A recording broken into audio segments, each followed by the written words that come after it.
이 이야기는 오늘 설교를 돕기 위해 신데렐라, 장화 신은 고양이, 잠자는 숲속의 공주같이 전 세계적으로 유명한 동화를 많이 쓴 프랑스 동화의 아버지 샤를 페로의 작품, 한국어로는 어리석은 소원 혹은 세 가지 소원이라는 제목으로 번역된 동화의 이야기를 편집한 것입니다. 옛날 투덜이 나무꾼 할아버지가 살았어요. 이 할아버지는 별명대로 항상 투덜거렸지요. 아이고 힘들어. 날마다 이렇게 열심히 일하면 뭐해? 나아지는 게 하나도 없구만. 아니, 하나님은 대체 뭘 하고 계시는 거야? 어디 있기는 한 거야? 나무꾼의 말이 끝나자마자 진짜 하나님께서 나타났어요. 그리고 이렇게 말씀하셨어요. 네, 너를 불쌍히 여겨 세 가지 소원을 들어주겠다. 잘 생각해서 말해야 한다. 이것을 신기하게 여긴 할아버지가 집에 돌아오자마자 숲속에서 생긴 일을 할머니께 말해주었답니다. 그러자 할머니도 기뻐하며 아무거나 말하지 말고 잘 생각해서 내일 소원을 말해요. 라고 말해주었어요. 그날 밤 이 할아버지는 잠이 오질 않았어요. 무슨 소원을 빌지 너무 많은 고민이 되었기 때문이에요. 어마어마한 돈을 달라고 할까? 아니야, 그것으로는 부족해. 집 한 채를 달라고 할까? 그것으로도 부족해. 100명의 하인을 달라고 할까? 모르겠다. 바로 그때였어요. 투덜이 나무꾼 할아버지의 배에서 꼬르륵 소리가 났어요.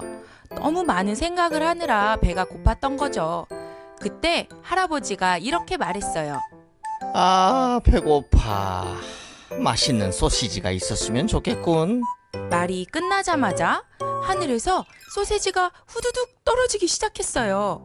소세지가 끝도 없이 쏟아져 내리더니 순식간에 산처럼 쌓였어요. 어쩌면 좋아요. 나무꾼 할아버지는 벌써 첫 번째 소원을 써버렸어요.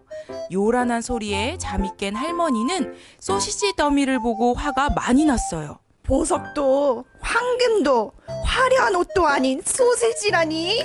할머니는 나무꾼 할아버지에게 소리를 질러댔어요. 그러게 잘 생각해서 말하라고 했잖아요. 이 멍청한 양반아. 할아버지는 속이 부글부글 끓어오르기 시작했어요. 못생겼다 해도 괜찮았고 키가 작다고 해도 참을 수 있었지만 멍청하다는 말은 할아버지가 도저히 참을 수 없는 말이었거든요. 잔뜩 화가 난 할아버지가 소리를 버럭 질렀어요. 에이, 저 돼지 같은 할망구 코에 소시지나 확 붙어버려라! 그러자 소세지 하나가 할머니 코에 척 하고 붙더니 또 하나가 척, 또 하나가 척, 척척척, 척척척척. 그 많던 소세지가 하나도 빠짐없이 몽땅 할머니 코에 붙어버렸어요. 이 일을 어쩌죠? 그런데 더 큰 일은 두 번째 소원마저도 이렇게 허무하게 써버렸다는 거예요. 이제 소원이 하나밖에 남질 않았어요. 왕이 될 수도 있고 큰 부자가 될 수도 있는 마지막 소원. 이 소원 하나만 잘 빌어도 모든 것이 달라질 수 있었어요. 하지만 할머니는 평생 소세지를 코에 붙이고 살아야겠죠? 설령 내가 왕이 된다고 해도 아내는 평생 소시지를 코에 붙이고 살아야겠지? 기다란 소시지를 붙인 채 산책을 하려면 소시지를 들어주는 신하도 필요할 거야. 투덜이 나무꾼 할아버지는 이번만큼은 잘 생각하려고 했어요. 하지만 아무리 생각하고 생각해도 할머니를 이대로 둘 수는 없었어요. 결국 할아버지는 조그맣게 마지막 소원을 말했어요. 아내 코에 소시지를 떼어주세요. 말이 끝나기가 무섭게 소세지들이 할머니의 코에서 떨어져 후두두둑 바닥에 쌓였어요. 그렇게 소세지는 코에서 떨어졌지만 이렇게 마지막 소원마저도 다 써버리게 되었지요. 결국 할머니와 할아버지는 너무나도 좋은 기회를 얻었지만 허무하게 3가지 소원을 다 써버렸다는 이야기예요. 소원을 빌더라도 현명하고 지혜롭게 잘 해야겠지요? 자, 그럼 이제 오늘 설교로 들어가 볼까요? 성도님들, 샤를 페로의 3가지 소원이라는 동화 이야기 잘 들으셨습니까? 만약 우리 성도님들께도 램프의 요정이라도 나타나서 소원을 말해보라 라고 한다면 우리 성도님들께서는 과연 무엇을 소원으로 구하시겠습니까? 한번 잘 생각해 보십시오. 그런데 이런 동화 속에서나 나올 법한 일이 오늘 본문에서 바로 솔로몬에게서 일어났습니다. 다윗의 뒤를 이어 왕이 된 솔로몬이 왕위에 오르자마자 기브온 산당에 가서 1000번제를 드렸습니다. 이렇게 1000번제를 드리는 솔로몬의 정성이 어찌나 지극했던지 하나님께서는 솔로몬의 꿈에 나타나셔서 기가 막힌 말씀을 해주십니다. 오늘 본문 5절 말씀입니다. 기브온에서 밤에 여호와께서 솔로몬의 꿈에 나타나시니라. 하나님이 이르시되 내가 내게 무엇을 줄고 너는 구하라. 성도님들, 지금 솔로몬에게 내가 너에게 무엇을 줄까라고 말씀하시는 분은 동화책에서나 나올 법한 잡다한 요정 따위가 아닙니다. 지금 소원을 말해봐 라고 말씀하시는 분은 온 우주 만물을 창조하신 전능하신 하나님이십니다. 무엇이든 불가능이라고는 없으신 그 하나님께서 내가 너에게 무엇을 줄까? 한번 말해봐라. 이런 말씀을 해주셨으니 이게 얼마나 대단한 일입니까? 그렇다면 이제는 무엇을 구해야 하는지가 정말 중요한 문제입니다. 이런 이야기가 있습니다. 어느 날 배를 타고 가다 풍랑을 만난 3사람이 무인도에 표류하게 되었다고 합니다. 그런데 이 3사람이 무인도를 돌아다니다 먼지가 잔뜩 쌓인 램프를 하나 발견하게 되죠. 그리고 그것을 슥싹슥싹 닦았더니 진짜 램프의 요정이 펑 하고 나타나는 것이 아니겠습니까? 그리고 이 램프의 요정이 말하기를 이 3사람에게 각각 소원 하나씩을 들어주겠다라고 합니다. 그러자 첫 번째 사람이 망설임 없이 평소 자기가 꿈꿔온 것을 외칩니다. 저를 스타로 만들어주세요. 그러자 이 사람은 진짜 스타가 됩니다. 두 번째 사람이 첫 번째 사람을 보고 용기를 얻었습니다. 그래서 난 더 큰 것을 바라야 되겠다라고 생각하고는 저를 왕으로 만들어주세요 라고 외칩니다. 그러자 이 사람도 역시 진짜로 왕이 되었습니다. 앞선 2사람을 본 이 3번째 사람, 머리가 아파오기 시작합니다. 대체 무엇을 어떻게 구해야 내가 최고로 좋은 것을 얻을 수 있을까? 고민하다 드디어 아이디어가 하나 번쩍하고 떠올랐습니다. 그리고 이렇게 외칩니다. 저는요, 둘 다 해주세요. 그리고 그 사람에게 둘 다가 이루어져서 이 사람은 스타킹이 되었다라는 이야기가 있습니다. 그러므로 성도님들, 무엇을 구하느냐? 이것은 정말 중요한 것입니다. 아니면 스타킹이 되든지 소세지 하나 얻게 되든지 그렇게 될 테니까요. 과연 무엇을 구해야 할까요? 그런데 솔로몬은요, 이것에 대해 아주 잘 준비가 된 사람이었습니다. 성도님들, 보통 사람들이 가장 열망하는 3가지 소원이 무엇인지 아십니까? 단언컨대 장수와 부유함과 원수멸절입니다. 오래 사는 것, 건강하게 오래 사는 것, 그리고 부유하게 사는 것, 그리고 자기를 괴롭히는 사람이 다 없어지는 것, 이 3가지입니다. 제가 어떻게 단언컨대라고 말씀드릴 수 있었는가 하면 오늘 본문 11절 말씀에서 하나님께서 직접 그렇게 말씀하시기 때문입니다. 오늘 본문 11절 말씀 우리 함께 보겠습니다. 이에 하나님이 그에게 이르시되 내가 이것을 구하도다. 자기를 위하여 장수하기를 구하지 아니하며 부도 구하지 아니하며 자기 원수의 생명을 멸하기도 구하지 아니하고 오직 송사를 듣고 분별하는 지혜를 구하였으니. 사실 하나님께서는 인간이 비는 소원을 가장 많이 들으시는 분 아니시겠습니까? 그러니 그런 하나님께서 직접 말씀하시는 장수와 부유함과 원수멸절, 이 세 가지는요, 인간들이 가장 많이 바라고 가장 크게 바라는, 그러니까 가장 기도를 많이 하는 세 가지 소원이다라는 것입니다. 그렇다면 과연 솔로몬은 무엇을 구했을까요? 이것에 대해서 지금까지 우리는 일반적으로 솔로몬이 지혜를 구했다라고 알고 있습니다. 저도 어릴 때 그렇게 배웠고, 그래서 수많은 분들이 자녀를 위해서 기도하실 때 솔로몬과 같은 지혜를 주십시오 라고 기도를 합니다. 물론 이게 완전히 틀린 말은 아니지만 성경을 좀 자세히 들여다보면 우리가 앞서 알아왔던 것과는 조금 다르다라는 것을 알 수 있습니다. 이것이 아주 중요한 것인데요, 솔로몬은 지금까지 우리가 알아왔던 것처럼 지혜나 총명 혹은 공부 잘하는 머리와 같은 IQ나 지식에 관한 지혜를 구한 적이 없습니다. 단 한 번도 없습니다. 오늘 본문 9절 말씀 우리 함께 보겠습니다. 누가 주의 이 많은 백성을 재판할 수 있사오리까? 듣는 마음을 종에게 주사 주의 백성을 재판하여 선악을 분별하게 하옵소서. 이 말씀에서 볼 수 있듯이 솔로몬이 하나님께 정확하게 무엇을 구했습니까? 듣는 마음을 종에게 주사라고 했습니다. 듣는 마음을 구했다라는 것입니다. 그러므로 솔로몬이 하나님께 구한 것은 지혜가 아니라 재판을 잘할 수 있게, 선악을 잘 분별할 수 있도록 하는 바로 듣는 마음을 구했다라는 것입니다.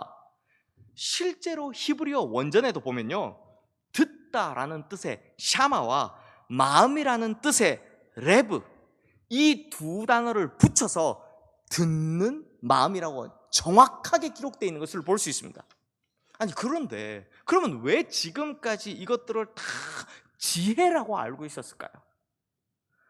그건요, 예전에 우리가 봐왔던 개역 한글 성경이나 또는 이 세번역 성경에서 이 부분을 지혜로운 마음이라고 번역해 두었기 때문입니다.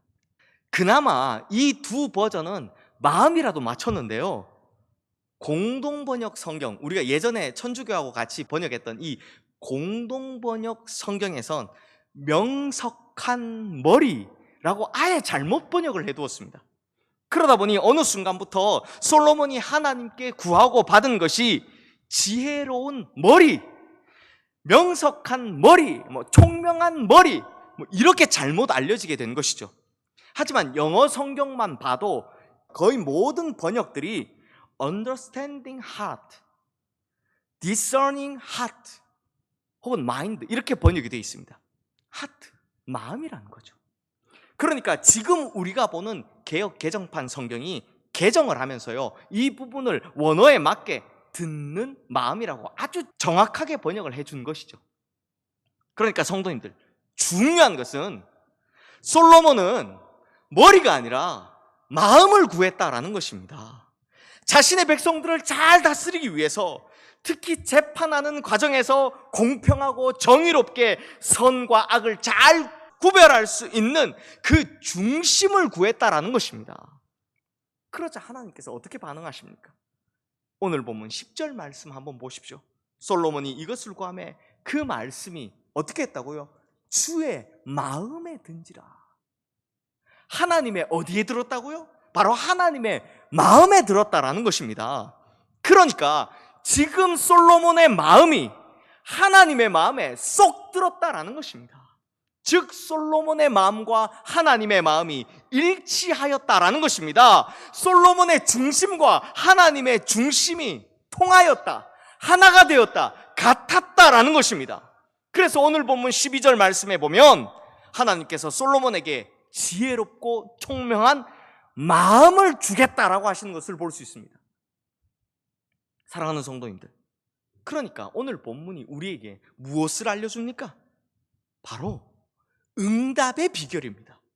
하나님께 응답받는 비결을 보여주고 있는 것입니다.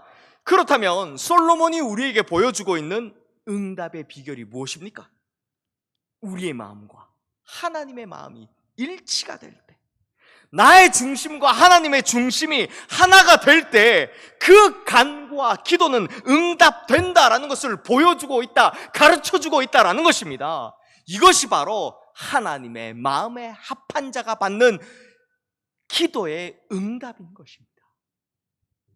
성도님들, 지난번 설교에서 제가 마태복음 6장 8절 말씀에 구하기 전에 너희에게 있어야 할 것을 하나님 너희 아버지께서 아시느니라 라는 말씀을 드리면서 우리의 무릎이 닿기도 전에 하나님께서는 우리의 모든 기도할 것들을 이미 다 알고 계신다 라고 말씀을 드렸더니 어느 분께서 이런 질문을 하셨습니다.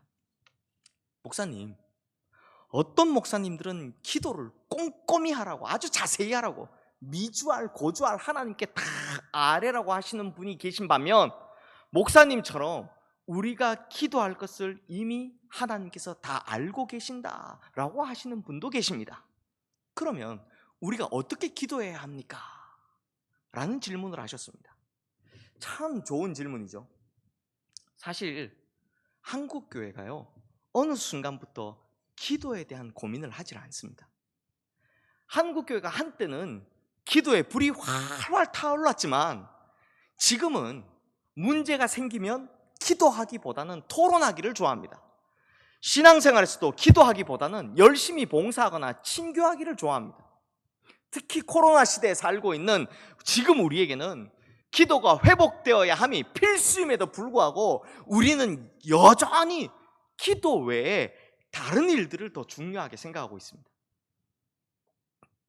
그러면 왜 이렇게 기도를 등한시하게 되었느냐?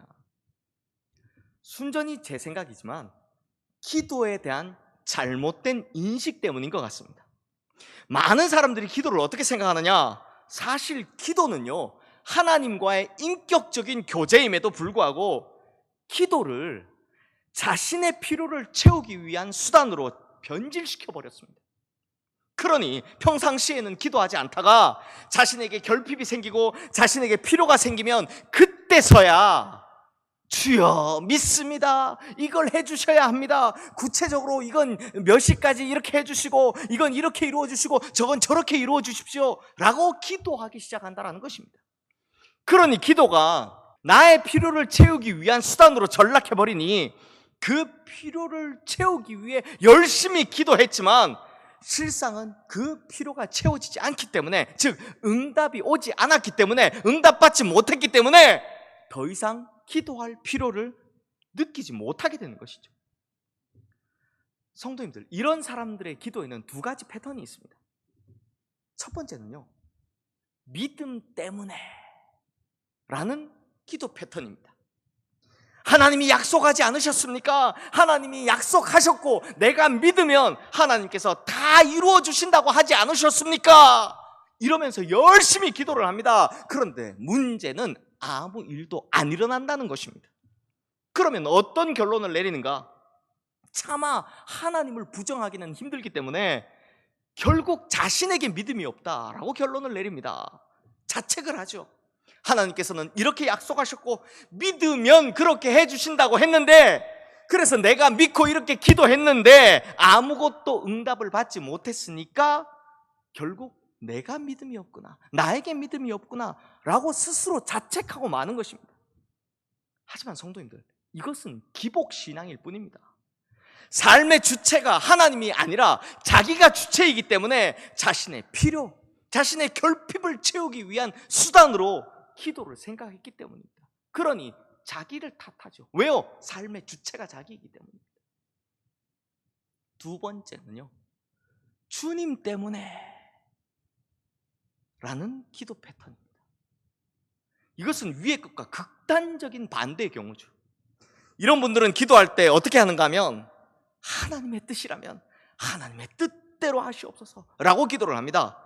이렇게 기도하는 사람의 생각이 무엇이냐면, 하나님께서 이루어 주시기로 결정하셨으면 내가 기도를 하든 안 하든 하나님께서 알아서 다 해주실 것이고, 하나님께서 이루어주지 않기로 결정을 하셨다면 내가 기도를 하든 안 하든 하나님께서는 절대로 안 해주실 거니까, 결국 그럴 바에는 제일 좋은 기도는 주의 뜻이라면 주님의 뜻대로 하시옵소서, 이거 아니겠냐, 이겁니다. 그러면서 뭘 예로 드느냐? 예수님께서 십자가를 지시기 전날 밤 하셨던 마지막 기도, 겟세마네 기도를 예로 듭니다. 만일 할만하시거든 이 잔을 내게서 지나가게 하옵소서. 그러나 나의 원대로 마시옵고 아버지의 원대로 하옵소서. 그런데 성도님들, 한번 잘 생각해 보십시오. 이 기도를 하실 때 예수님께서 하나님 아버지의 뜻을 모르고 계셨습니까? 아니죠. 예수님께서는 하나님의 뜻이 무엇인지를 이미 잘 알고 계셨습니다. 너무나도 잘 알고 계셨습니다. 그리고 나서 아버지의 뜻대로 하옵소서라고 기도를 하신 것입니다. 그러니까 예수님께서는 당신이 어떤 일을 해야 할지, 하나님께서 무엇을 원하고 계시는지 너무나도 분명히 잘 알고 계셨습니다. 이미 다. 그런데 우리는 하나님의 뜻도 모르면서 주의 뜻대로 하옵소서, 주의 뜻대로 하옵소서라고 기도를 합니다. 주님 뜻이 뭔데요? 그것도 모르면서 자신은 믿음이 굉장히 좋다고 착각을 합니다. 나는 굉장히 고상한 기도를 하는 고상한 신앙인이다 라고 착각을 하면서 합니다. 성도님들, 이것은 교만의 극치 아니면 무지의 극치입니다. 하나님 뜻도 모르면서 하나님 뜻대로 하시옵소서, 이건요, 이후에 일어날 결과에 대해서 자기는 단 하나도 책임지고 싶지 않다라는 이야기밖에 안 됩니다. 이 문제에 있어서 일어나는 모든 일에 대한 책임은 오직 하나님께 있지 나에게는 책임 없다라는 것입니다. 그런 면에서 솔로몬을 한번 보십시오. 솔로몬이 왕이 될 것을 준비해 오면서 가장 어렵다고 생각한 일이 바로 재판이었던 것 같습니다. 사실 이 재판이라는 거 참 어려운 일입니다. 서로 옳다고 죽자고 싸우는 두 사람 사이에 누가 옳은지 그른지를 판단하는 것 정말 쉽지 않은 일입니다. 왜냐하면 각자의 논리가 있고 각자의 생각과 처한 형편이 다 다르기 때문입니다. 게다가 당시에는 지금처럼 재판을 돕기 위한 경찰이나 검찰, 변호사 이런 존재들도 없었고요. 과학적인 증거를 수집하고 조사하는 그런 기관도 없었으니 단순히 양쪽 말만 듣고 재판하는 것, 이게 얼마나 어려운 일이겠습니까? 그렇다고 황희정승식으로 그래 너도 옳고 너도 옳다 이렇게 해서는요 재판이 안 됩니다. 문제 해결이 안 되죠. 또 재판하는 과정에서 옛날에 우리가 많이 봤잖아요. 뇌물이라도 좀 오가고 또 인맥이라도 좀 닿기라도 한다면, 학연, 지연, 혈연 이런 거 닿게 되면 공정한 재판은 더더욱 어려워지고, 그렇게 되면 자신이 다스리는 나라의 공평과 정의라는 것이 완전히 무너져 버릴 확률이 크다라는 겁니다. 그래서 솔로몬은 이런 어렵고 복잡한 상황을 잘 알고 오래도록 고민을 해왔던 것입니다. 그래서 하나님께서 내게 무엇을 줄까? 라고 물으실 때 솔로몬은요 지체 없이 재판을 잘할 수 있는, 이 나라 백성들을 잘 다스릴 수 있는 듣는 마음을 주십시오 라고 구한 것입니다. 그러니까 솔로몬은요 우리가 알아왔던 것처럼 지혜로운 머리, 공부 잘하는 머리 이거 달라고 한 것이 아니라 이 나라와 백성을 하나님 보시기에 공평과 정의로 다스릴 수 있도록 듣는 마음을 주십시오 라고 구했던 것입니다. 성도님들, 바로 이것이 중요한데요, 솔로몬이 듣는 마음을 달라고 한 그 이면에 어떤 마음이 있었습니까? 그 이면에는요 이스라엘이라는 나라가 공평과 정의로 바르게 세워지는 그런 하나님의 나라가 되는 것, 이것을 꿈꾸는 마음이 있었습니다. 그런데 이 꿈은 바로 하나님의 꿈이었습니다. 이 마음이 곧 하나님의 마음이었습니다. 이 소원이 바로 하나님의 소원이었습니다. 그렇게 이 땅에 하나님의 나라가 이루어지기를 꿈꾸며 이 나라의 공평과 정의를 바로 세우겠다라는 솔로몬의 마음이 하나님의 마음과 일치하니 당연히 하나님을 감동시킬 수밖에 없었던 것이죠. 그러니 응답이 오는 것입니다. 그것도 즉시로 응답되는 것입니다. 성도님들, 바로 이것입니다. 우리가 하나님의 뜻을 알므로 인해서 뜻이 하늘에서 이루어진 것 같이 땅에서 이루어지도록 그렇게 하나님께서 나에게 의도한 목적대로 이 땅에서의 삶을 살아가는 것, 바로 이것이 기도의 최종 목적이자 신앙의 최종 목적이고 우리 인생의 최종 목적인 것입니다. 그리고 바로 이것이 응답의 비결인 것입니다. 그러므로 우리 성도님들의 모든 마음이 하나님의 마음과 일치하게 되기를 주님의 이름으로 축원합니다.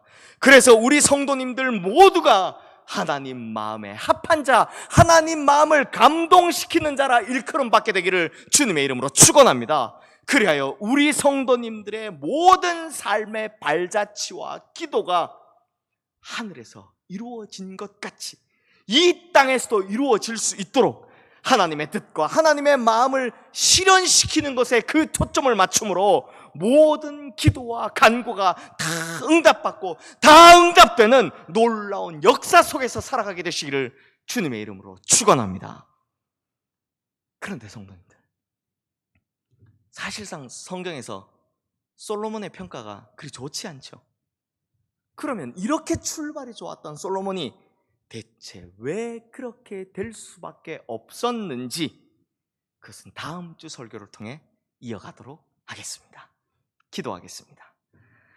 하나님 아버지, 우리는 늘 기도에 응답이 되지 않으면 우리가 믿음 없다라고 생각했습니다. 혹은 우리의 기도가 응답되지 않으면 하나님 뜻이 아니겠지 라며 추측하고 살아왔습니다. 하지만 그런 기도가 얼마나 나의 욕망을 위한 수단이었고 또 얼마나 무지하고 교만했던 것인가를 보게 됩니다. 그러므로 이제 우리의 기도가 달라지게 하여 주시옵소서. 그리하여 이제는 하나님의 마음과 일치하는 기도, 하나님의 뜻을 깨닫고 그 뜻에 맞춰드리는 기도, 하나님의 마음에 쏙 드는 기도를 하는 기도자가 되어 늘 응답과 역사 속에 살아가게 하여 주시옵소서.